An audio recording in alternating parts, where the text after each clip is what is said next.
قال حدثنا هشام قال حدثنا قتادة عن أنس عن النبي صلى الله عليه وسلم قال يخرج من النار من قال لا إله إلا الله وفي قلبه وزن شعيرة من خير، نکلے گا آگ سے جس کسی نے کہا ہوگا لا الہ الا اللہ، اللہ کے بغیر کوئی بھی معبود برحق نہیں، اس حال میں کہ اس کے دل میں ایک جو کے دانے کے برابر بھی خیر ہو۔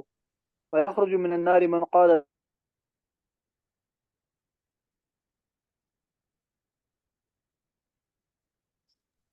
جی پڑھیے جی،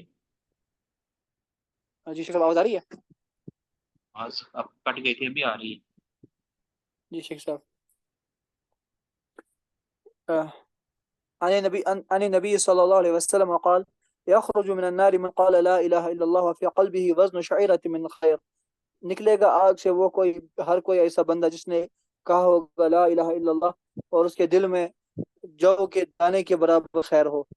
ويخرج من النار من قال لا الہ الا اللہ وفي قلبه وزن برة من خیر. اور نکلے گا آگ سے ہر کوئی ایسا شخص جس نے کہا ہوگا لا الہ الا اللہ اور اس کے دل میں ہوگا گندم کے دانے کے برابر خیر. ويخرج من النار من قال لا الہ الا اللہ وفي قلبه وزن ذرة من خیر. اور نکلے گا آگ سے ایسا شخص جس نے کہا ہوگا لا الہ الا اللہ اور اس کے دل میں ذرے کے برابر خیر ہوگا. یہاں اس حدیث کے اندر استدلال امام بخاری کا یہ ہے کہ پہلی بات تو کہ من قال لا الہ الا اللہ، یہ دلیل ہے کہ ایمان کے لیے، ایمان کے صحیح ہونے کے لیے نطق یہ شرط ہے. ایمان کی صحیح ہونے کے لیے لا الہ الا اللہ کا محض دل سے تصدیق کرنا کافی نہیں ہے، بلکہ نطق بھی یہ بھی شرط ہے. دوسرا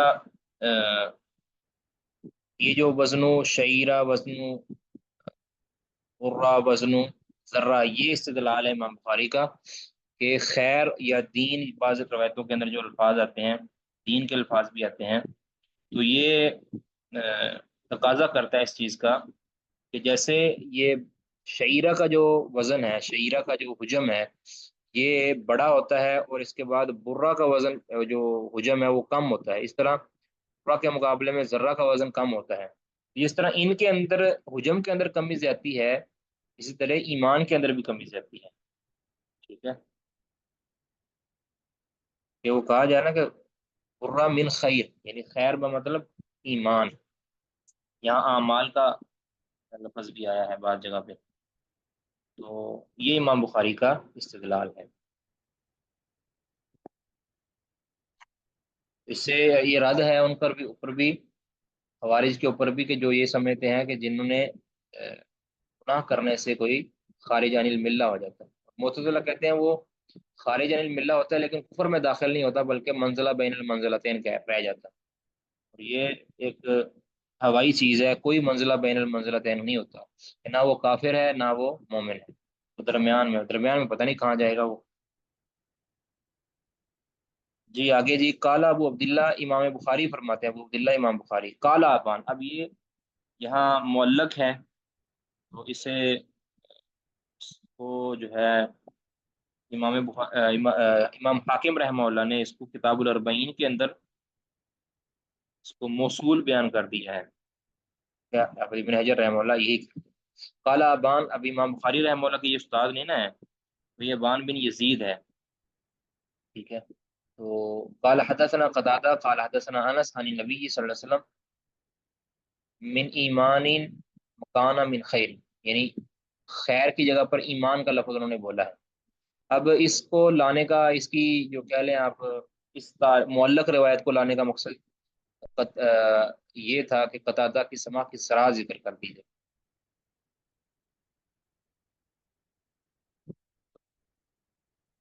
اب اس کو موصول اس لیے نہیں لایا کہ امام بخاری کی شرط پر نہیں تھی، اس لیے اس کو موصول ذکر نہیں کیا، معلق ذکر کر دیا. جی کسی کو سوال تو نہیں جی؟ شیخ مطلب یہ جو کہا جاتا ہے امام بخاری جب بالجزم روایت کریں، بالجزم معلق کریں تو ان کے ہاں وہ حسن یا صحیح ہوتی ہے، تو پھر یہ کہا جا سکتا ہے کہ امام بخاری کے ہاں یہ من ایمان والے لفظ ثابت ہیں. یہ اہل علم اس کو نقل تو کرتے ہیں کہ یہ بالجزم اور تمریز، لیکن یہ بات محل نظر ہے جی. ویسے یہ بات محل نظر ہے. جی ٹھیک ہے، درست تو یہی ہے کہ اس کی بھی تحقیقی اسی طرح چاہیے جس طرح کہ امام بخاری رحمہ اللہ نے کہیں بھی اس شرط کا ذکر نہیں کیا کہ تمریز اور تمریز اور سیغہ جو جزم ہے اس کا کہیں بھی امام بخاری رحمہ اللہ نے ذکر نہیں کیا. اور یہ بھی ہے کہ کہیں بھی یہ محدثین کا طریقہ بھی نہیں ہے. یا تو ہے نا کہ رائج طریقہ ہو کہ سیغہ تمریز والی روایت تو صحیح ہوتی ہے اور اس کے نزدیک، اور سیغہ جزم والی روایت صحیح ہوتی ہے، سیغہ تمریز والی ثابت نہیں ہوتی. یا تو محدثین کا یہ اصول ہو، پھر تو کہیں گے امام بخاری کی صراحت ضروری نہیں ہے.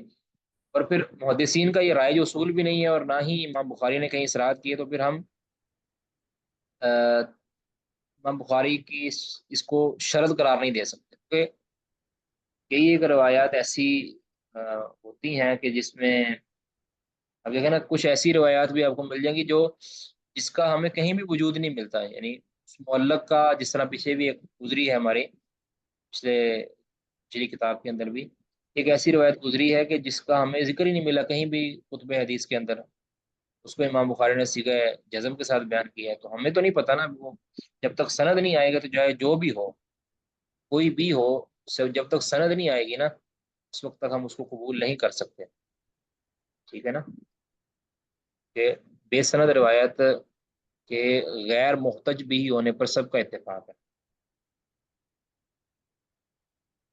جی۔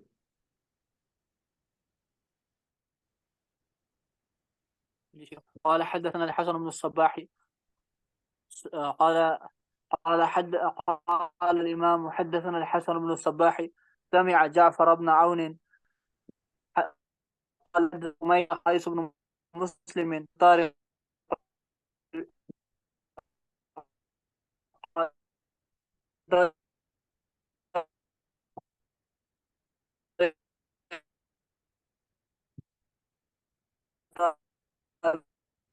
فيكم أهل الكتاب نے کیسے تم پڑھتے علیہ اليهود نزلت لاتخذنا ذلك اليوم عيدا، اگر ہم یعنی ہم یہود کی جماعت پر یہ آیت کہ نزول کے دن کو عید بنا لیتے۔ قال ای آیا، کا کون سی آیا؟ قال اليوم اکملت لكم دینکم واتممت علیکم نعمتی ورضیت لكم الاسلام نازل ہوئی ہے، لیا رب نے نعمت تمام کر دی اور ہمارے لیے دین پسند کر لیا۔ عمر تو کہا قد عرفنا ذلك اليوم، ہم بھی اس کو جانتے ہیں، والمکان اور پر نبی اکرم صلی اللہ علیہ وسلم وقال بعرفة يوم جمعة وهو قائم بعرفة يوم جمعة، وہ مقام عرفہ میں جمعہ کے دن کھڑے تھے ہوئی۔ اس سے استدلال امام بخاری کے وہی الیوم اکملت لکم دینکم، کہ جس چیز میں کمال ہوتا ہے اس میں نقص بھی ہوتا ہے، ٹھیک ہے۔ اب یہ جو اللہ رجل من الیہود ہے نا، تو اس سے مراد بعض روایتوں میں آیا کہ یہ کعب احبار ہیں رحمہ اللہ، ٹھیک ہے، اس وقت یہودی تھے، انہوں نے کہا، اور بعض روایتوں میں سے بعض روایتوں میں یعنی صحیح بخاری کی بعض روایت کے اندر ان الناس من الیہود آیا ہے کہ کچھ لوگوں نے پوچھا کچھ لوگوں نے سیدنا عمر سے کہا، تو ہو سکتا ہے کہ دونوں، ایک شخص نے بھی کہا ہو دوسروں نے بھی کہا ہو یا ساتھ وہ بھی ہوں، تو نسبت سب کی طرف کر دی گئی، واللہ اعلم۔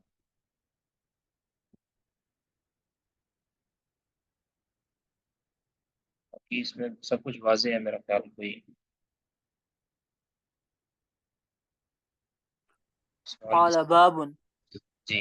باب الزکات من الاسلام، زکوٰۃ یہ اسلام میں سے ہے، یعنی زکوٰۃ یہ ارکان اسلام میں سے ہے نا، اس کا مطلب ہے کہ زکوٰۃ جس نے ادا کی اس کا ظاہرہ اسلام کے اندر اضافہ ہوگا، جس نے زکوٰۃ ادا نہیں کی، اگر تو تعاون نہیں کی تو پھر اس کے ایمان کے اندر کمی ہوگی، اور اگر جان بوجھ کے نہیں کی تو پھر وہ اسلام سے خارج ہے، سوری، اگر انکار کرتے ہوئے اس کی فرضیت کا نہیں کی تو پھر وہ کافر ہے، اس سے قتال کیا جائے گا۔ وما امروا الا ليعبدوا الله مخلصين له الدين حنفاء، اور انہیں یہی حکم دیا گیا کہ وہ اللہ کی اس حال میں عبادت کریں کہ وہ اللہ کے لیے دین کو خالص کیے ہوئے ہوں اور یکسو ہوں، ویقیم الصلاۃ، اور یہ کہ وہ نماز کو قائم کریں اور زکوٰۃ کو ادا کریں، ویؤت الزکات، زکوٰۃ کو ادا کریں، وذالک دین القیمہ، اور یہ سیدھا سیدھا دین ہے قیم۔ اس سے میں یہی استدلال ہے کہ زکوٰۃ کو ادا کرنا اس کا حکم اللہ تعالیٰ نے دیا ہے، ٹھیک ہے، اور یہ دین میں سے ہے، دین قیم میں سے، ذالک دین القیم، اس کو دین القیم کہا گیا، یعنی یہ ساری چیزوں کو، ظاہر ہے اس میں زکوٰۃ بھی ہے تو اس لیے زکوٰۃ کو من الاسلام ہی کہہ دیا گیا، یعنی کل الاسلام نہیں ہے، اسلام کا حصہ ہے، تو جو اسلام کے اس حصے کو ادا نہیں کرے گا تو اس کے اسلام کے اندر کمی ہوگی جی۔ قال الإمام حدثنا إسماعيل قال حدثني مالك بن أنس عن أمه أبي سهيل بن مالك عن أبيه أنه سمع طلحة بن عبيد الله يقول جاء رجل إلى رسول الله صلى الله عليه وسلم من أهل نجد سائر الرأس، ایک پراگندہ بالوں والا شخص اہل نجد میں سے رسول اللہ صلی اللہ علیہ وسلم کے پاس آیا. یسمع دوی صوتی ولا یفقہ ما یقول، اس کی کہنے کی آواز سنی جاتی تھی لیکن اس کی بات سمجھ نہیں آتی تھی. یعنی حتی دنا دبیہ کس کو کہتے ہیں بلا؟ یسمع دبیو صوتی، گنگناہٹ. دبیو کہتے ہیں ایسی آواز کو جو تھوڑی اونچی ہو، یعنی آواز سنائی دے لیکن اس کے اندر کہا کیا جا رہا ہے یہ سنائی نہ دے. بناہٹ سی جو ہوتی ہے انسان کی، کہتے بھی صحیح پتہ چلتا ہے کہ یہ کچھ بول رہا ہے لیکن یہ نہیں پتہ چلتا کہ وہ کیا بول رہا ہے. تو یہ شخص زمام بن سالبہ یہ تھا، بنو سعد کا یہ وقت کے اندر آیا تھا. زمام بن سالبہ رضی اللہ تعالیٰ کہا جاتا ہے. اچھا یہ حافظ خطابی بھی کہتے ہیں ادبیو صوت مرتفع متکرر لا یفہم، یعنی ایسی بار بار بولی جانے والی اونچی آواز کہ جس کی سمجھ نہیں آ رہی. جی حتی دنا، یہاں تک کہ وہ قریب ہوا. یعنی فَإِذَا نبی هُوَ صلی اللہ علیہ يَسْأَلُ وسلم عَنِ کے قریب ہوا. اب وہ دور کہیں دور علاقے کا شخص تھا جو زیادہ سفر سے آیا تھا، نہ تو اس علاقے کا تھا ورنہ اس کے سائر و راس نہ ہوتا. دور سے آیا تھا اور آ کر نبی صلی اللہ علیہ وسلم کے قریب بیٹھ گیا، اتحادی تھا. جی فَإِذَا هُوَ يَسْأَلُ عَنِ الْإِسْلَامِ، تو وہ اسلام کے بارے میں سوال کر رہا تھا. یعنی اسلام کی جو شرائع ہیں، اسلام کے جو بنیادیں ہیں اس کے بارے میں رسول اللہ صلی اللہ علیہ وسلم فقال کو فرمایا.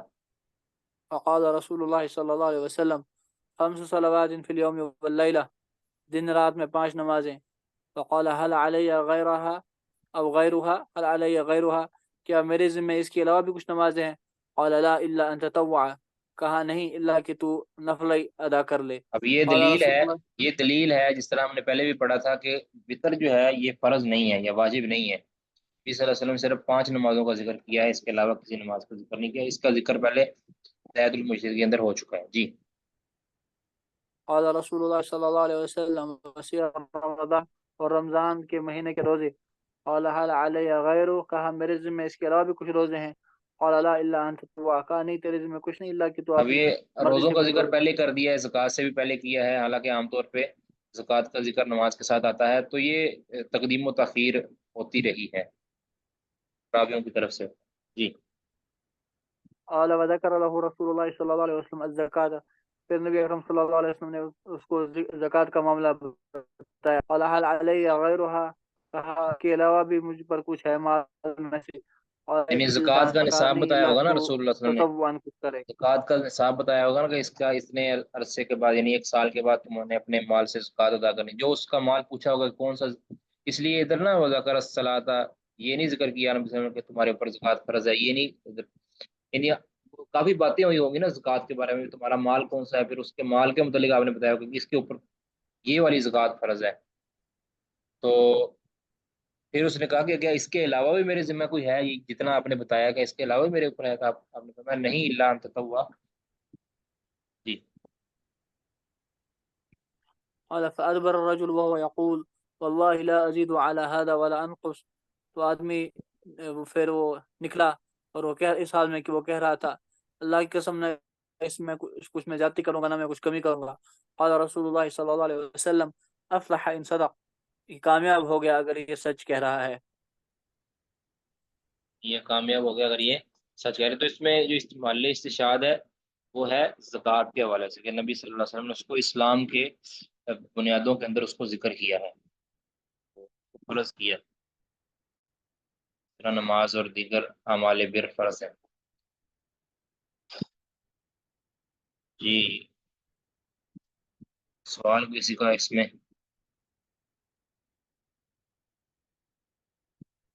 اور بھائی پڑھنا چاہتے ہیں؟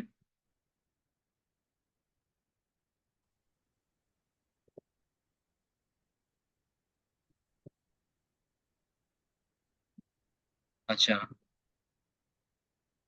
یہ پیچھے کہہ رہے ترکیب اس کی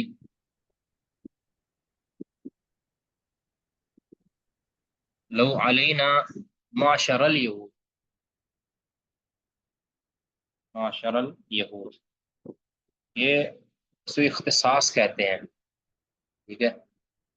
لو علینا اختص یا اخص معاشر الیہود، یہ معاشر الیہود بن جائے گا، اس کا مفعول بن جائے گا اخص، جو یہ اختص، یہ جو اس کا فعل فاعل اس کا معذوف ہے، اس کا بن کے یہ علینا اس کے متعلق ہو جائے گا. یا علینا متعلق نہیں کریں گے، اس کو آپ بنا لیں گے خبر مقدم بنا لیں گے، یا اس کو بنا لیں گے آپ متعلق کر لیں گے، ٹھیک ہے، آگے والے فعل کے.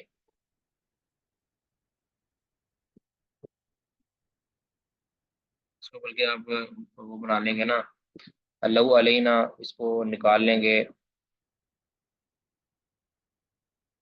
یہاں، اس کو خبر مقدم کر لیں گے اور آگے نزلت کو آپ، جی جی،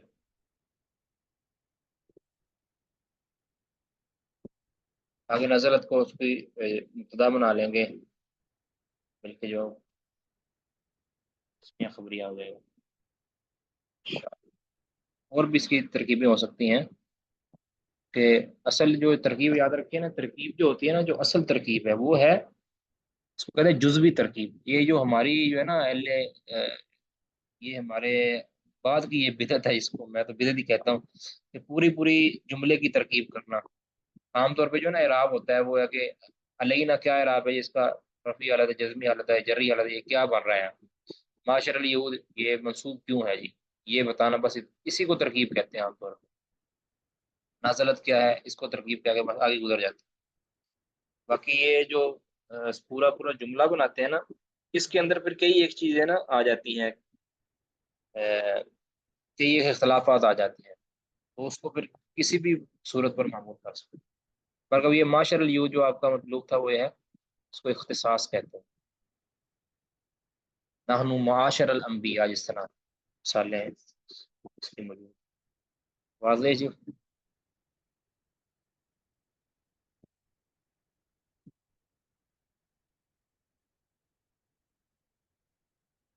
جی آگے کون پڑھیں گے جی؟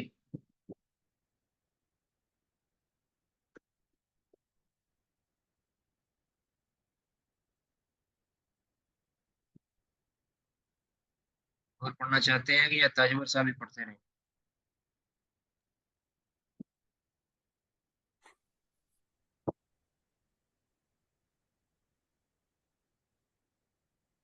یہ تاجور صاحب پڑھیے گا. جی شیخ صاحب، یہ مجھے موقع دے رہے ہیں تاکہ مجھے نیند نہ آئے. بابن اتباع الجنا بابن اتباع الجنائز من الایمان، باب ہے کہ جنازے نماز جنازہ کے پیچھے جانا یا کمیت کے پیچھے جانا ایمان میں سے ہے. جی، جنازے کے پیچھے جانے سے اب دونوں مطلب ہو سکتے ہیں نا، کہ یا تو جنازہ پڑھنا یا پھر آ کے اس کو دفن کر کے آنا. تو اس کا ذکر ہم نے صحیح مسلم کے پیریڈ کے اندر اس کی وضاحت کر دی تھی. چلیں جی آگے. قال الإمام حدثنا أحمد بن عبد الله بن علي الملجوفي قال حدثنا روح قال حدثنا عوف عن الحسن ومحمد عن أبي هريرة أن رسول الله صلى الله عليه وسلم قال من اتبع جنازة مسلم إيمانا واحتسابا وكان معه حتى يصلى عليها ويفرغ من دفنها فإنه يرجع من الأجر بقيراتين. جو کسی جنازے کے پیچھے جائے، کسی مسلمان کے جنازے کے پیچھے جائے ایمان کی حالت میں اور نیکی کی امید سے، ثواب کی امید سے، اور وہ پھر اس کے ساتھ رہے یہاں تک اس پر نماز پڑھی جائے اور اس کو دفن کرنے سے لوگ فارغ ہو جائیں، تو وہ نکلے گا، واپس لوٹے گا 2 قرات کے اجر کے ساتھ. کل ایک قرات قرات مثل اس کے اوپر، ایک قرات نماز جنازہ کا، دوسرا جو ہے دفن کرنے کا. کل مثل احد، ہر قرات احد کی مانند. ومن صلى عليها ثم رجع قبل ان تدفن، اور جس نے اس پر نماز جنازہ پڑھی اور پھر لوٹا اس سے پہلے کہ اس کو دفن کیا جائے، فإنه يرجع بقيرات، تو وہ پھر 1 قرات کے ثواب کے ساتھ لوٹتا ہے. تابعه کا عثمان مطلب ہے، للمؤذن. اب یہ قرات کا جو ایک قرات اور ایک دو قرات، آپ دیکھیں یہ بھی اس چیز کا ذکر تفاضل اہل ایمان، اس کے اوپر دلیل ہے یہ کہ ہر ایمان والے کا جو ہے درجہ ایک جیسا نہیں ہوتا ہے، تمام اہل ایمان کا درجہ ایک جیسا نہیں ہوتا۔ ایک جو شخص ہے جو ایک قرات لے کر لوٹا ہے اس کا درجہ کم ہے، اور جو دو قرات کے ساتھ لوٹا ہے اس کا درجہ زیادہ ہے۔ اس کا مطلب ہے کہ ایمان میں کمی بیشی، ایمان میں فضیلت اور مفضولیت یہ ہوتی ہے، ٹھیک ہے۔ آگے تابع عثمان المؤذن قال حدثنا عوف عن محمد عن ابی ہریرہ عن النبی صلی اللہ علیہ وسلم نحوہ۔ اچھا اوپر دیکھیں کہ اوپر عن الحسن و محمد عن ابی ہریرہ، یہاں جو امام بخاری رحمہ اللہ نے یہ مطابت کی ہے تو اس لیے کی ہے کیونکہ جو حسن بصری ہے نا، حسن بصری، ان کا سیدنا ابو ہریرہ سے سما نہیں ہے، ٹھیک ہے، اس کا ابو ہریرہ سے سما نہیں ہے، تو یہ مرسل ہونی تھی ورنہ۔ تو انہوں نے پھر محمد بن محمد بن سیرین رحمہ اللہ اس کی جو ہے نا مطابت لے کر آئے ہیں، محمد بن سیرین کا سیدنا ابو ہریرہ سے سما ہے، تو یہ فائدہ ہے۔ نیچے پھر دوبارہ سے مطابت لے کر آئے ہیں ایک اور سند کے ساتھ، تو یہ امام بخاری رحمہ اللہ بڑے بڑے دقیق اس طرح کے فائدے دیتے ہیں، ٹھیک ہے۔ دوسرا یہ ہے کہ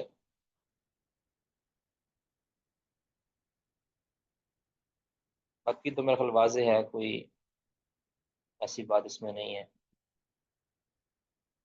سوال تو نہیں کسی کا؟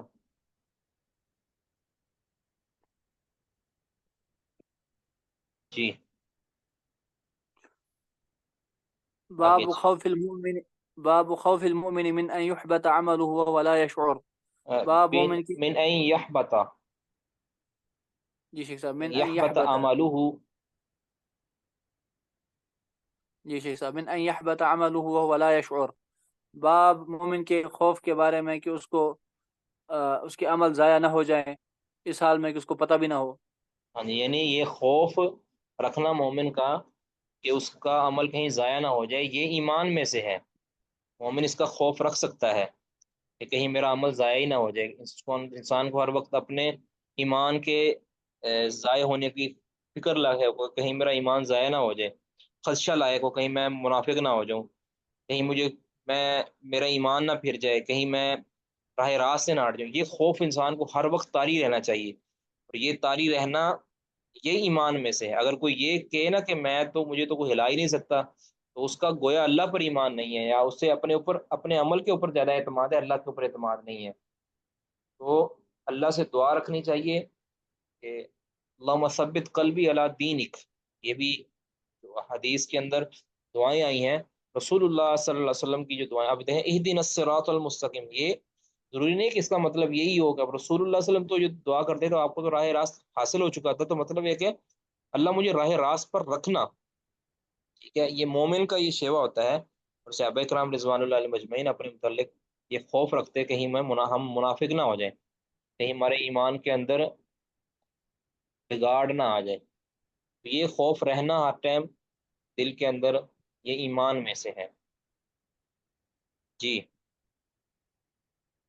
شیخ صاحب یہ ایمان میں استثناء انشاءاللہ میں مومن ہوں، اس کے بارے میں جو اختلاف ہے یہ کیا ہے؟ مجھے شیخ صاحب اس کا کچھ بس یہ علم اصل نہیں. میں احناف جو ہے نا، احناف کہتے ہیں کہ یہ جو ایمان میں استثناء یہ جائز نہیں ہے، اہل سنت تو کہتے ہیں یہ جائز ہے۔ اہل سنت کہتے ہیں کہ انشاءاللہ میں مومن ہوں، وہ کہتے ہیں کہ تمہیں اپنے ایمان میں شک ہے، ہمیں ایمان میں شک نہیں ہے، اللہ کے اوپر ایمان میں شک نہیں ہے، ہمیں اس میں شک ہے کہ کہیں اللہ میرا ایمان قبول کرے گا، مجھے حقیقت میں ایمان کا درجہ حاصل ہوا ہے یا نہیں ہوا، اس میں شک ہے۔ تو یہ عاجزی ہے، انکساری ہے، شک کی بات اس میں نہیں ہے بالکل بھی۔ یعنی انشاءاللہ میں مومن ہوں، انشاءاللہ میں مومن ہوں مطلب کیا ہے کہ اللہ انشاءاللہ مجھے مومنوں کی لسٹ میں شامل کر رہا ہے۔ اب یہ نہیں ہے کہ مجھے اللہ پر ایمان میں شک ہے، اللہ پر میرا کامل ایمان ہے، اللہ پر مجھے یقین ہے، لیکن اس یقین کو اللہ نے قبول کیا ہے یا نہیں کیا، اس کے اندر انسان اپنی عاجزی دکھاتا ہے کہ انشاءاللہ میں مومن ہوں۔ تو حناف کہتے ہیں کہ یہ تمہارا انشاءاللہ کہنا یا ایمان میں استثناء کا جو مسئلہ ہے، کہتے ہیں یہ شک کی طرف لے جاتا ہے، جب کو ان کو اس کو سمجھنے کے اندر غلطی لگی ہے۔ پہلے سننا تو اس ایمان کے اندر استثناء والے جو مسئلے کو بالکل جائز کہتے ہیں، تو اس پر مضمون بھی ہے ہمارا ایک۔ جی وقال إبراهيم التيمي ما عرضت قولي على عملي إلا خشيت أن أكون مكذبا. جب بھی میں نے اپنے قول کو اپنے عمل پر پیش کیا تو یہ مجھے ڈر ہمیشہ ہوا کہ میں تو ایک جھٹلانے والا ہوں۔ یہ جو ہے نا ابراہیم تیمی کا یہ ہیں فقی ہیں تابعی ہیں یہ، اور یہ بڑے عبادت گزار تھے ابراہیم تیمی رحمہ اللہ۔ تو ان کا یہ قول امام بخاری رحمہ اللہ کی جو تاریخ الکبیر ہے نا، امام بخاری رحمہ اللہ کی تاریخ الکبیر کے اندر، اور احمد بن حنبل رحمہ اللہ کی الزہد کے اندر یہ صحیح سند کے ساتھ موجود ہے۔ جو تاریخ الکبیر والی سند اس میں تو کوئی مسئلہ ہے سفیان ثوری کا، لیکن جو زہد امام احمد بن حنبل رحمہ اللہ والی ہے نا، اس کے اندر سفیان ثوری سے نقل کرنے والے عبد الرحمن بن مہدی ہیں، گرچہ ادھر بھی انہوں نے سما کی صراحت نہیں کی، لیکن جو عبد الرحمن بن مہدی جب کسی مدلس سے روایت کر لیتے ہیں نا تو وہ سما پر معمول ہوتی ہے، یہ ذہن میں، تو لہٰذا ان کی وہ روایت انشاءاللہ حسن ہے۔ جی وقال ابن ابی ملیکہ اچھا، ادرکت یہ ثلاثین من اس کا اصحاب ترجمہ النبی۔ دوبارہ کیجیے گا، ترجمہ دوبارہ کیجیے گا۔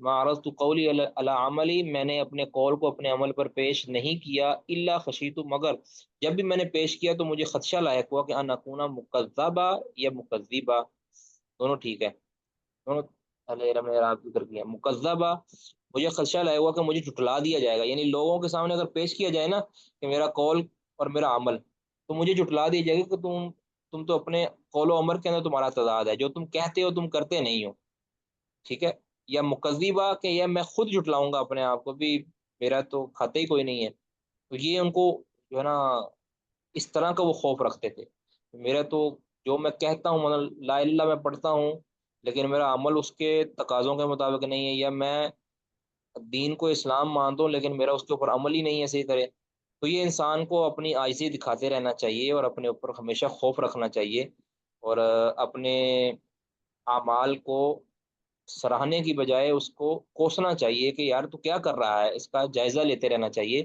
اور اس کو دوسرے لفظوں میں کہتے ہیں نا تزکیہ نفس اس کو کہتے ہیں، اپنے آپ کی تعدیب کرنی چاہیے اپنے آپ کی، ٹھیک ہے، بجائے اس کے کہ اللہ کل کو تعدیب کرے، تو اس سے پہلے اپنی تعدیب خود کر لینی چاہیے، یا لوگ تعدیب کریں اس سے پہلے اپنی تعدیب خود کر لینی چاہیے۔ جی وقال ابن ابی ملیکہ ادرکت ثلاثین من اصحاب النبی صلی اللہ علیہ وسلم یہ جو ابن ملیکہ کا جو قول ہے نا جی، ما ابن ابی من ابن ابی ملیکہ کا جو قول ہے، یہ بھی جو تاریخ ابن ابی خیثمہ، امام ابو بکر ابن ابی خیثمہ رحمہ اللہ کا جو کتاب ہے ایک التاریخ، یہ چھپی ہوئی ہے، اس کے اندر یہ موجود ہے، لیکن اس کے اندر یہ ثلاثین کا عدد نہیں ہے، اور اسی طرح محمد بن نصر المروزی کی کتاب الایمان ہے، اس کے اندر یہ موجود ہے، اب اس کی سند کیسی ہے مجھے اس کا علم نہیں، اللہ عالم۔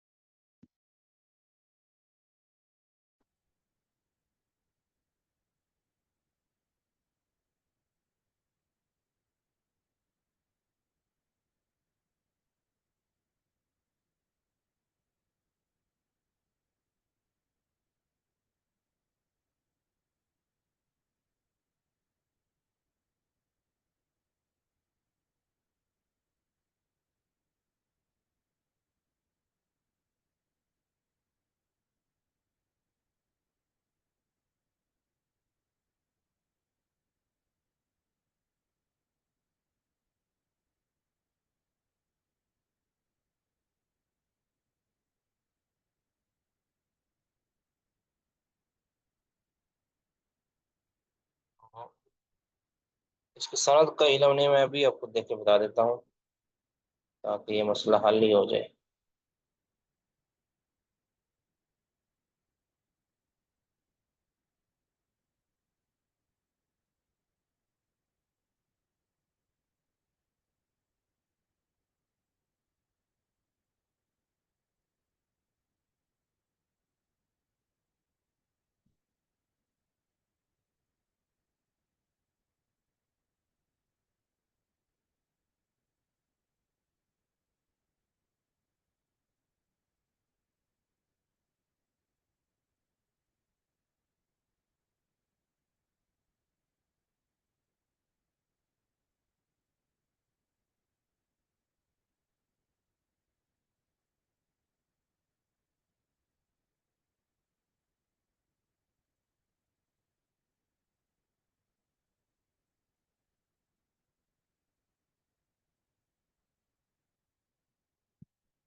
یہ ثابت نہیں ہے جی،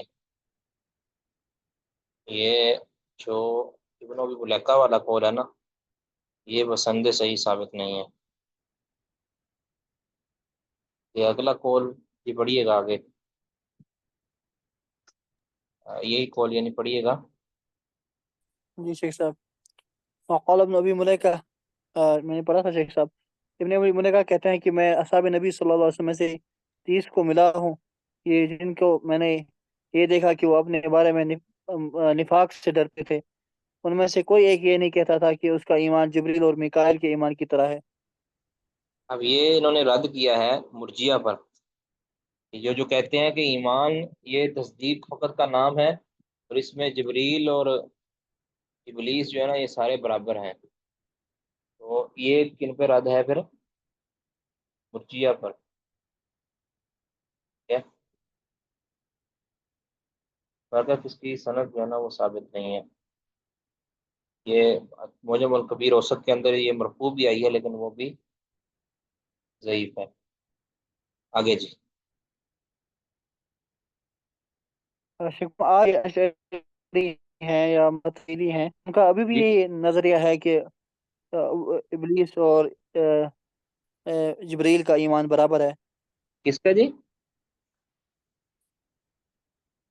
جو شیخ صاحب آج کل یہ اشاعری ان کا طریقہ ہے۔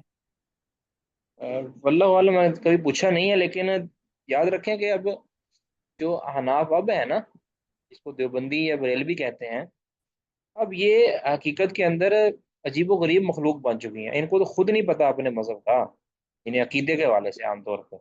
ہاں، ان کے جو علماء ہوں گے ان سے پوچھا جا سکتا ہے، جو بڑے علماء ہیں ان کے ہیں، باقی نکے موٹے جو ہے نا ان کو تو خود نہیں پتا ہے، ان کو پڑھایا نہیں جاتا نا عقیدہ، ان کو وہ عقیدہ عام طور پہ پڑھایا نہیں جاتا، زیادہ سے زیادہ یہ پڑھا دیا جاتا ہے، یہ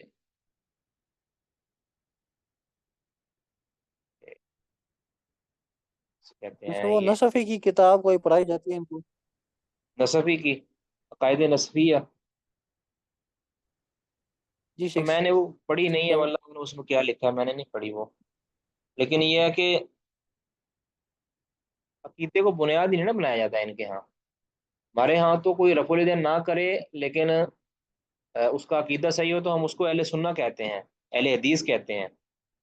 ان کے ہاں جو رفع الدین کرتا ہے، ان کے ہاں وہ حنفی نہیں ہے، ان کے ہاں وہ حنفی نہیں ہے، چاہے اس کا اگر کوئی رفع الدین نہیں نہ کرتا، سارے جو فقہی مسائل ان کے مطابق اختیار کرتا ہے، چاہے اس کا عقیدہ شیعوں والا بھی ہے نا، ان کے ہاں وہ حنفی ہے، یاد رکھیں۔ کہ یہ انہوں نے بنیاد جو حنفی جو ہے نا، اس کی بنیاد فقہی مسائل پر ہے، اس عقیدے کی بنیاد پر نہیں ہے۔ اسی لیے اعناف کے اندر کئی عشری ہیں، کوئی ماتریدی ہیں، کوئی قدری ہیں، کوئی ان کے پرانے علماء میں گزرے کوئی رافضی بھی تھے، اس لیے ان کے اندر رافضیت داخل ہو گئی ہے، اور اس کا شکوہ کئی علماء اعناف نے کیا بھی ہے کہ ہم اپنے عقیدے کی جو ہے نا وہ حفاظت نہیں کر سکے، کہ بنیاد جو ہے وہ مسائل تھا ان کے، اہل حدیث یا اہل سنہ جو ہے، ان کی بنیاد یا ان کا امتیاز عقیدہ ہے، اس لیے جو بھی عقیدے کے اندر خرابی پیدا کرے گا وہ اس مسلک اہل حدیث سے خارج ہو جائے گا، چاہے وہ رفع الدین آمین کہتے ہی رہے۔ جی جی شیخ مطلب، وَيُذْكَرُ عَنِ الْحَسَنِ، حسن بصری سے نقل کیا جاتا ہے کہ انہوں نے کہا، ما خافہ الا مومن، اپنے ایمان کے بارے میں مومن کو ڈر ہوتا ہے، وَأَمِنَهُ الا منافق، اور اپنے ایمان کے بارے میں بے فکر صرف منافق ہی ہوتا ہے، وما يحضر من الإصرار على النفاق والإسيان من غير توبة لقوله تعالى، اور باب اس اب بارے میں یہ کہ جو ایک منٹ ڈر ہے ایک منٹ ایک منٹ کہ ایک منٹ گناہوں پر۔ حسن بصری کا یہ جو قول ہے، یہ فریابی کی کتاب ہے، جعفر فریابی کی کتاب، اس کے اندر صفات المنافق اس کے اندر یہ موجود ہے، اس کو اب دیکھنا پڑے گا کہ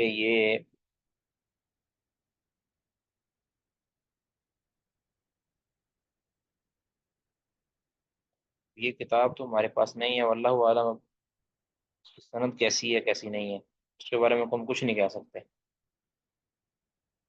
جی، وما یحذر، وما یعنی يهذر وما يحذر من الإصرار على النفاق والعصيان غير توبة، اور اس بارے میں باب کہ نفاق اور توبہ کے بغیر گناہوں پر اصرار کرنے کے پر ہاں، اللہ یہ تعالیٰ کے ڈرا، فرمان کی اس وجہ کے سے بارے کہ میں جو ولم خوف يصروا۔ ہے نا، اس کے بارے میں جو خوف رہا جائے کہ نفاق ہوئی، نفاق سے مراد یہاں یعنی عملی نفاق ہے، نفاق اور عصیان یعنی گناہ اور گناہ اور یہ نفاق عملی، اس پر مصر رہنا یعنی اس پر ہمیشگی کرنے کے اوپر بغیر توبہ کے اس پر ہمیشگی کرنا، اس کا جو خدشہ ہے، یہ خطرہ ہے، اس کا بیان لقول اللہ تعالیٰ، کیونکہ اللہ تعالیٰ کا فرمان ولم یصروا علی ما فعلوا وهم یعلمون، یہ جو مومن اللہ کے بندے ہیں وہ اپنے گناہوں پر اصرار نہیں کرتے، وهم یعلمون اس حال میں کہ وہ جانتے ہو، یعنی جانتے مجھتے ان کے گناہ ہو جائیں تو اس پر اصرار نہیں کرتے۔ جو مومن بندوں کی شیوا ہوتے فلا یامن مکر اللہ الا القوم الظالمون الا القوم الخاسرون، جو اللہ کے مکر یعنی انسان کو خطرہ ہوتا ہے نا کہ کہیں اللہ تعالیٰ میرے ساتھ کوئی چال نہ کر دے، مکر بمانا یہ ہمارے انسانوں والا مکر نہیں ہے، یہ مکر اللہ کا جو صفت مکر ہے، کہیں اللہ تعالیٰ کی کوئی تدبیر میرے اوپر سرزد نہ ہو جائے اور کہیں اللہ تعالیٰ میرے ساتھ میرے ایمان کے ساتھ کہیں کوئی تدبیر نہ کر دے اور میرا ایمان نہ جاتا رہے۔ تو یہ جو خاسرون ہے نا، یعنی جو خسارے والے لوگ ہیں، وہی اللہ تعالیٰ کے مکر سے بے خوف ہو جاتے ہیں، یہ مومن ہر وقت اللہ کے مکر سے ڈرتا رہتا ہے، کہیں میرا کوئی نقصان نہ ہو جائے، کہیں میرا نقصان نہ ہو جائے، تو ہر وقت وہ اللہ تعالیٰ سے ڈرتا رہتا ہے، تمنا رکھتا ہے کہ اللہ تو میرے ایمان کی سلامتی رکھنا۔ تو یہ ایمان ہے، اور یہی نفاق کا خوف انسان کو ایمان کے اوپر ثابت قدم رکھتا ہے۔ اور جو شخص بے خوف ہو جاتا ہے نا کہ مجھے گمراہ نہیں کر سکتا، سب سے بڑا گمراہ وہ بن جاتا ہے، ٹھیک ہے؟ اللہ تعالیٰ کی لاٹھی بے آواز ہے، کسی وقت بھی اس کے اوپر لاٹھی پڑ سکتی ہے۔ یہ جو لوگ کہتے ہیں نا کہ میں گمراہوں کی کتابیں پڑھ لوں اور مجھے کوئی کچھ ہو نہیں سکتا، یہ غلط بات ہے، ہمیشہ خوف رکھنا چاہیے۔ اسی لیے اہل سنہ والجماعت جو عوام الناس کو اہل بدعت سے قطع تعلقی کا حکم دیتے ہیں، اہل بدعت کے ساتھ مجالست سے منع کرتے ہیں، اہل بدعت کے ساتھ جو معاملات کرنے سے منع کرتے ہیں، کیوں؟ کیونکہ کہیں ان کی بدعت ان کو خارج کی طرح لگ نہ جائے۔ اور جو علماء ہیں وہ چونکہ انہیں بھی اپنے اوپر خدشہ رہنا چاہیے، ان کے ساتھ مصالحت یا کسی معاملے کے اندر ان کے ساتھ مجالست وہ کی جا سکتی ہے، لیکن اس معاملے کے اندر جو ہے اس قدر منہمک ہو جانا کہ انسان کو جو ہے وہ خدشہ لاحق ہو کہ کہیں میرا ایمان نہ جاتا رہے۔ اسی لیے جو کبار علماء تھے نا پرانے، اگر ان کے ساتھ کوئی بحث و مباحثہ کرتا تھا نا، اور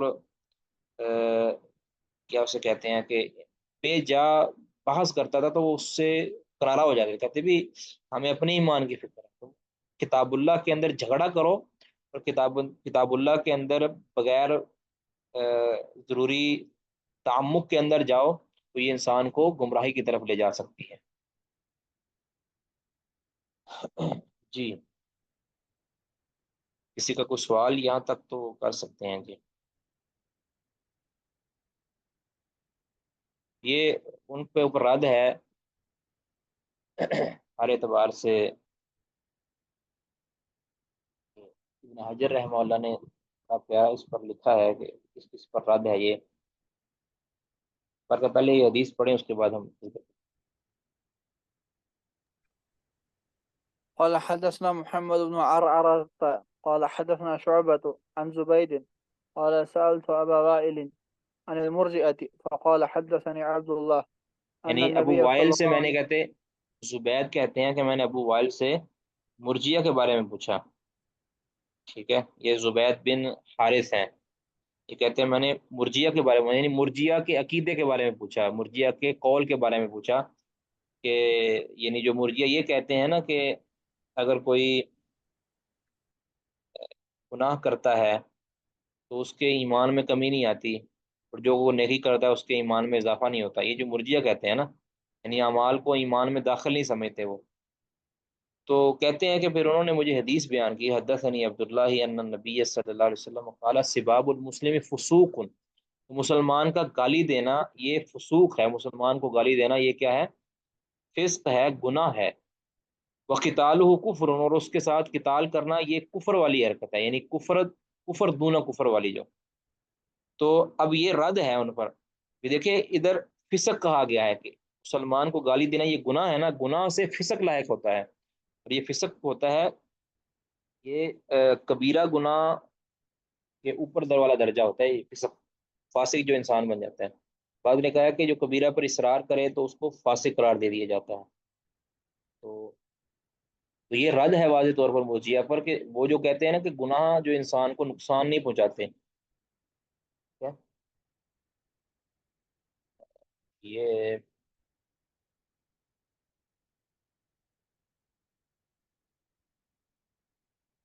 تو اس کا مطلب ہے کہ جو مسلمان کو گالی دینا ہے، مسلمان کو برا بلا سب جو ہے نا، اس کا مطلب ایسی نامناسب بات کرنا کسی کے بارے میں جس سے اس پر عیب لگانا لازم آتا ہو، ایسی نامناسب بات جس سے، اب اس کو گالی ہمیشہ اس کا معنی نہیں کرنا، برا بلا کہنا، نامناسب بات کرنا، تنقید کرنا، یہ ساری اس کے معنی آتے ہیں۔ تو یہ فسوق ہے۔ اب ظاہر ہے کہ کسی مسلمان پر تنقید کرنا یہ تو فسوق نہیں ہے نا، ٹھیک ہے؟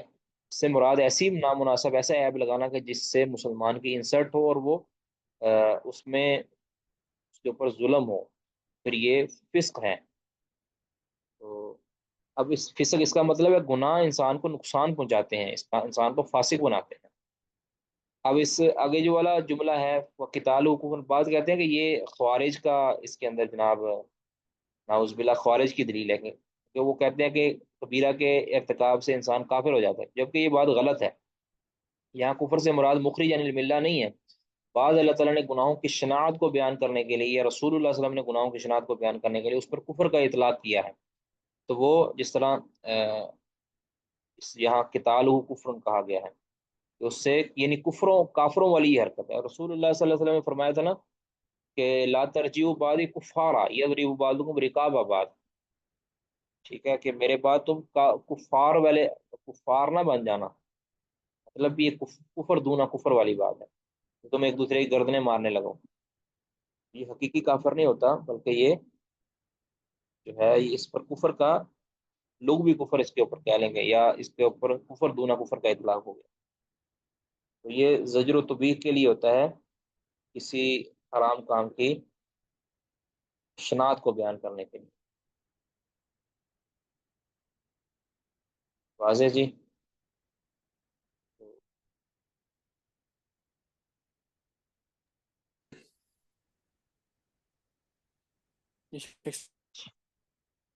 جی قال قتيبة بن سعيد قال حدثنا إسماعيل بن جعفر عن حميد عن أنس قال أخبرني عبادة بن صامت أن الله صلى الله عليه وسلم يخبر بليلة القدر، نبی اکرم صلی اللہ علیہ وسلم نکلے لیلۃ القدر کے بارے میں خبر دینے کے لیے۔ فتلاح رجلان من المسلمین، تو مسلمانوں میں سے دو آدمی نے آپس میں شور شرابہ کیا، جھگڑا کیا۔ فقال انی خرجت لاخبرکم بلیلۃ القدر، میں تو نکلا تھا کہ تمہیں میں لیلۃ القدر کے بارے میں خبر دوں۔ وانه تلاح فلان و فلان، انہوں نے جھگڑا کیا، فرفعت، تو مجھ سے یہ علم اٹھا لیا گیا۔ وعسى ان يكون خير لكم، امید ہے یہ تمہارے لیے بہتر ہوگا کہ یہ خبر اٹھا لی گئی۔ التمسوها في السبت، تم اسے ڈھونڈو پانچویں سات جب راتیں باقی ہو، یا 9 راتیں باقی ہوں، یا 5 باقی ہوں۔ یہ شیخ صاحب ایسا کیا ویسے 25ویں 27ویں اور 29ویں رات ہے۔ یہ دونوں معنی کیے گئے ہیں، ابن حجر رحمۃ اللہ نے دونوں معنی کیے ہیں، کہ دونوں کا جو نا احتمال ہے کہ ساتویں رات میں، 9ویں رات میں اور 5ویں رات میں تلاش کرو۔ پھر بعد نے کہا کہ 7 جب باقی رہ جائیں، مطلب یہ 7 باقی رہ جائیں مطلب 23ویں رات میں، اور جب 9 باقی رہ جائیں مطلب 21ویں رات میں، اور جب 5 باقی رہ جائیں مطلب 25ویں رات میں۔ تو دونوں ہو سکتے ہیں، زیادہ تو یہی ہے کہ بہتر تو یہی ہے کہ 7ویں کیا جائے ترجمہ، 7ویں رات میں، 27ویں رات میں، 25ویں رات میں، 29ویں رات میں۔ ممکن ہے جو رسول اللہ صلی اللہ علیہ وسلم نے یہاں ساریوں کا ذکر نہیں کیا نا، 5 راتوں کا ذکر نہیں کیا، آخری 5 کا، صرف 3 کا کہا ہے۔ ممکن ہے کہ رسول اللہ صلی اللہ علیہ وسلم یہ جو واقعہ پیش آیا ہے، یہ آپ صلی اللہ علیہ وسلم کو واقعہ پیش آیا ہو 23ویں رات کو، یا 23ویں رات کے بعد آیا ہو، کہ پھر باقی صرف 3 راتیں رہ گئی ہوں، اس لیے آپ نے اس کا ذکر کر دیا۔ بار کیا دیگر روایات کے اندر اس چیز کا ذکر آ چکا ہے کہ یہ جو قدر کی رات ہے یہ اٹھائی نہیں گئی۔ حروفیت سے مطلب، حروفیت اس کا تعین اٹھا لیا گیا، یاد رکھیں۔ پہلے تھا کہ جب شروع کے اندر جب اللہ تعالیٰ نے بتا دیا تھا کہ یہ تعین ہے اس رات کا کہ اسی دن کے اندر ہوگی، نبی صلی اللہ علیہ وسلم کو بتایا گیا اللہ کا جو قدری معاملہ تھا، یعنی ارادہ قدریہ، ارادہ کونیہ یہ تھا کہ یہ رات کی تعین اللہ نے اٹھا لینا تھا۔ اب تعین اٹھا کر اللہ تعالیٰ نے اس کی تبدیلی کر دی، کہ کہیں بھی جا سکتی ہے یہ رات، کہیں کسی رات بھی ہو سکتی ہے یہ، مطلب اس سال مثال کے طور پر 21 میں کو ہو اور اگلی سال وہ 29 میں کو ہو، یہ اللہ تعالیٰ نے اس کی ترتیب تبدیل کر دی ہے۔ اب ایک ہی رات نہیں ہوگی کہ کبھی بھی، یہ ضروری نہیں ہے۔ تو اب اس کے جو رفیت ہے نا، جو روافظ ہے نا، غالباً مجھے اب شک ہے، اللہ تعالیٰ معاف کرے اگر غلط میں بات کروں، وہ روافظ کہتے ہیں کہ اس کا اس کو اٹھا لیا گیا، یعنی اب للیت القدر کا وجود نہیں ہے، وہ کہتے ہیں۔ ٹھیک ہے، واللہ عالم، اگر وہ کہتے ہیں، میں اگر غلط نہ ہوں، کوئی کہتا تو ہے، بس روافظ نہ کہیں لیکن کہتا ضرور ہے، میں نے یہ پڑھا ہے بعض جگہ پہ۔ تو تو جبکہ درست یہ ہے کہ رفیت سے مراد رفیت تعین اس کا جو ہے نا اٹھا لیا گیا، اور بعض روایتوں میں رفیت کی جگہ پہ رفیع بھی ہے۔ تو بہرکیف استدلال اس سے یہ ہے کہ یہ بڑا دقیق استدلال ہے، ابن حجر رحمہ اللہ نے بڑا پیارا یہ کہتے ہیں، کئیوں کو تو سمجھ نہیں آئی یہاں کی مناسبت کیا ہے حدیث کی ترجمے کے ساتھ۔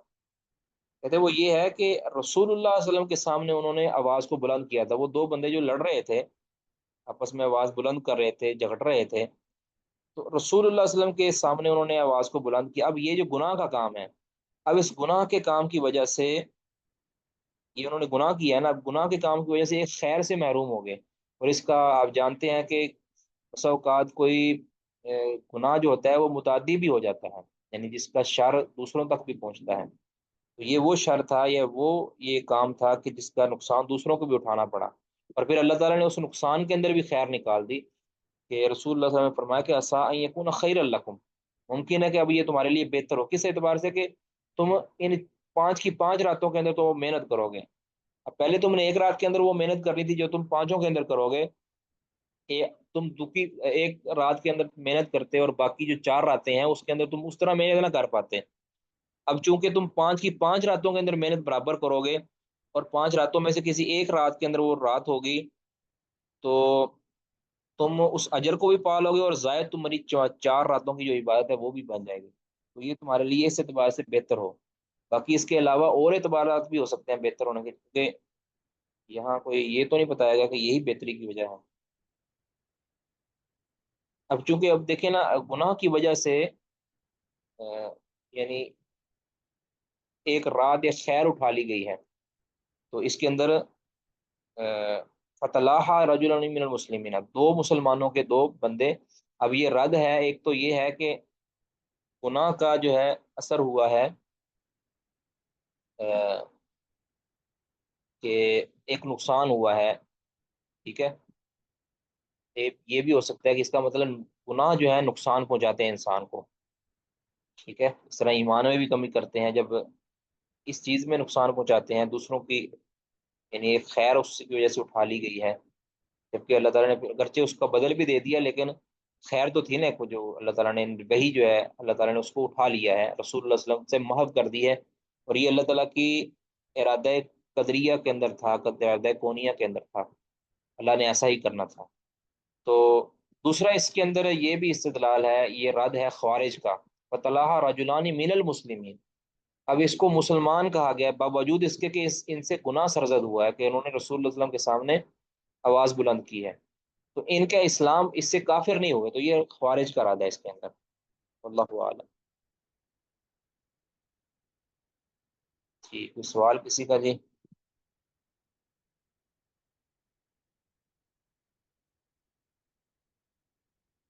کوئی سوال نہیں؟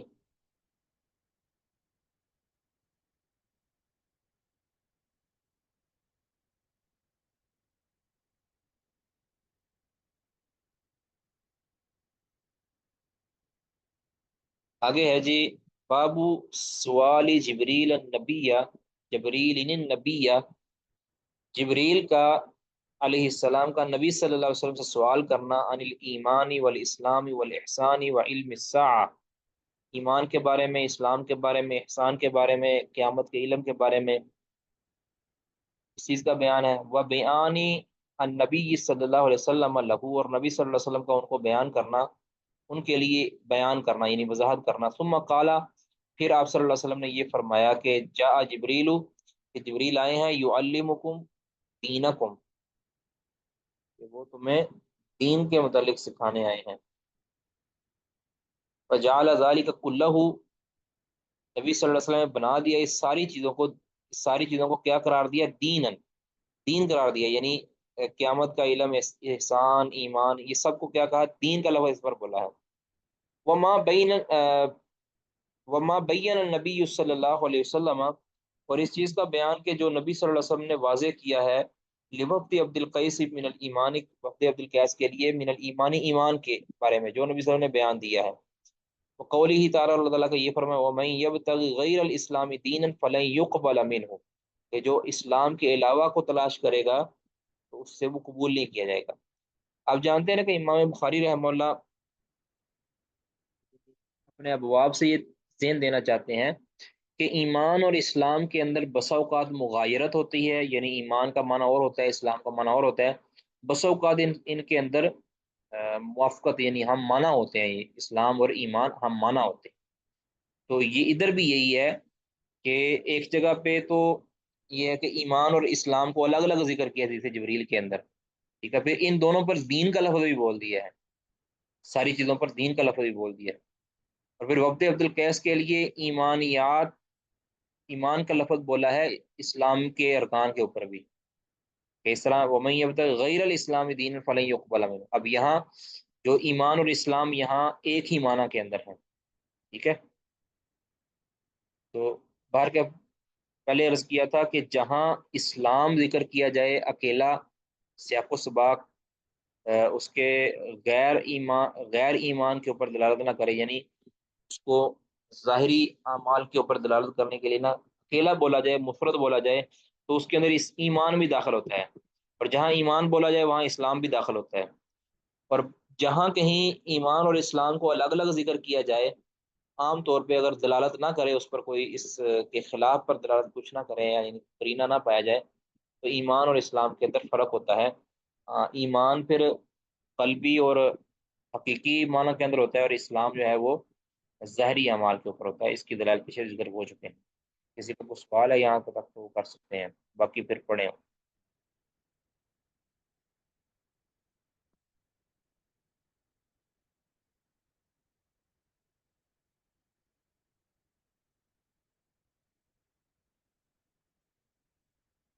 جی پڑھیے گا جی۔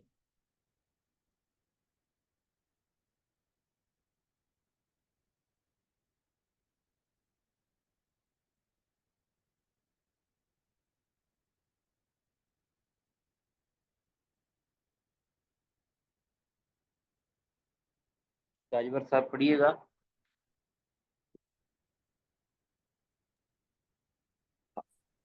الإيمان. قال قال الإمام حدثنا مسدد قال حدثنا إسماعيل بن إبراهيم قال أخبرنا أبو حيان التيمي عن أبي زرعة عن أبي هريرة قال كان النبي صلى الله عليه وسلم بارزا يوما للناس. ایک دن نبی اکرم صلی اللہ علیہ وسلم لوگوں کے لیے تشریف فرما تھے. فأتاه جبریل بارزن کا مطلب فقال, ہوتا ہے تو ان کے پاس جبریل ظاہر، بارزن کا مطلب ہوتا ہے ظاہر، یعنی آپ صلی اللہ علیہ وسلم نمودار ہوئے ایک دن لوگوں کے لیے، یعنی سامنے بیٹھے تھے آپ صلی اللہ علیہ وسلم لوگوں۔ جی فأتاه جبریل, تو جبریل ان کے پاس آئے اور پوچھا کہ ایمان کیا ہے. فقال اب اس کی الایمان ان تفصیل جو ہے تؤمن نا صحیح بالله. مسلم والی حدیث کے اندر آئی ہے، کس طرح آئے ہیں وہ، شدید سواد الشاء، سوری، شدید بیاض شدید, الثياب شدید سواد الشعر، ٹھیک ہے۔ جی شیخ صاحب ایسا ہی ہے. صحیح مسلم کے اندر ہے کہ آپ ان کے کپڑے بڑے سفید تھے بالکل، یعنی اس پر کوئی سفر کے اثرات نہیں تھے، تو نہ ہم میں سے کوئی وہ جانتا تھا۔ یہ ساری تفصیل آئی ہے، پھر آ کر وہ گھٹنوں کے ساتھ گھٹنے ملا کر بیٹھ گئے، اور یہاں مختصر ہے۔ جی